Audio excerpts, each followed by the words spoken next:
Vous êtes de plus en plus nombreux à nous suivre et à participer à l'évolution de la chaîne Afrique N24, et sincèrement nous tenions à vous en remercier.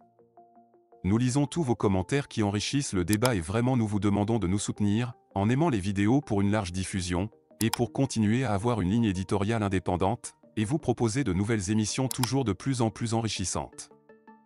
Ne restons pas passifs, soyons actifs. Merci et à bientôt. L'étau se resserre sur Vincent Bolloré et Forgue Gnassingbé. Le parquet financier exige un procès pour Vincent Bolloré pour corruption au Togo. Le parquet national financier, PNF, a réclamé la tenue d'un procès contre l'homme d'affaires Vincent Bolloré, accusé de corruption dans le cadre de l'attribution frauduleuse des ports de Lomé au Togo et de Conakry en Guinée, entre 2009 et 2011. Ses avocats vont demander un non-lieu. Vincent Bolloré, l'une des plus grandes fortunes de France, pourrait de nouveau être convoqué devant la justice pour ses opérations en Afrique.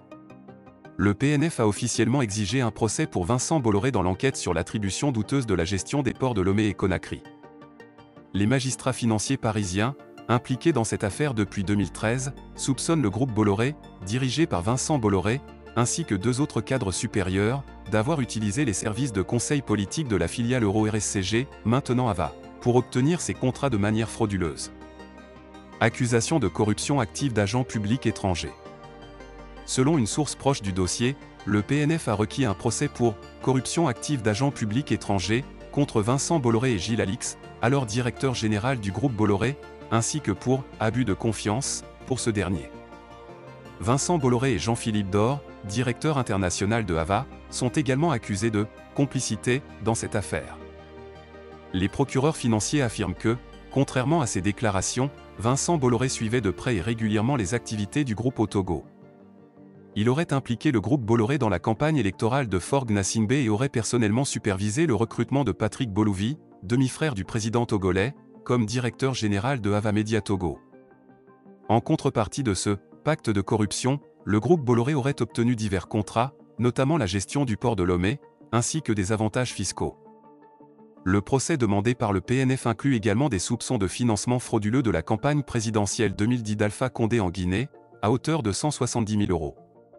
En 2019, la Cour d'appel de Paris avait abandonné les poursuites pour corruption sur ce volet en raison de la prescription. Stratégie judiciaire controversée. Vincent Bolloré, Gilles Alix et Jean-Philippe Dor avaient initialement tenté d'éviter un long procès pénal en sollicitant en 2021 une comparution sur reconnaissance préalable de culpabilité, CRPC. Ils avaient plaidé coupables lors de l'audience publique et accepté une amende de 375 000 €. Cependant, le tribunal a refusé d'homologuer cette comparution et a renvoyé le dossier à l'instruction. Cette décision a été contestée par Vincent Bolloré jusqu'en cassation, mais la procédure a finalement été validée fin novembre, ouvrant ainsi la voie à un nouveau procès pénal. Réaction et perspective. Alexis Iou, avocat des candidats malheureux à la présidentielle de 2010 au Togo, Agbeyome Kodjo et Brigitte Kafui Adjamagbo Johnson, a exprimé sa satisfaction face à la demande de renvoi en procès, affirmant que le président togolais Forgue Gnassingbé est particulièrement impliqué dans ce dossier. Je me réjouis de la demande de renvoi contre les trois hommes dans ce lourd dossier qui dure depuis 2013, dans lequel est particulièrement mouillé le président du Togo. Les associations Sherpa et Anticorps, représentées par leur avocat Jérôme Karsanti, ont également salué ce réquisitoire, dénonçant la stratégie de Vincent Bolloré et de ses avocats pour échapper au procès. Le groupe Bolloré, de son côté, a bénéficié d'une convention judiciaire d'intérêt public, CJIP, et a payé une amende de 12 millions € en échange de l'abandon des poursuites. Les avocats de Vincent Bolloré et du groupe Bolloré, Céline Astolf et Olivier Baratelli, contestent les faits et vont demander un non-lieu, affirmant que le dossier est juridiquement vide. Selon eux, la non-validation de la CRPC en 2021 prive les parties de leur droit à un jugement impartial et objectif.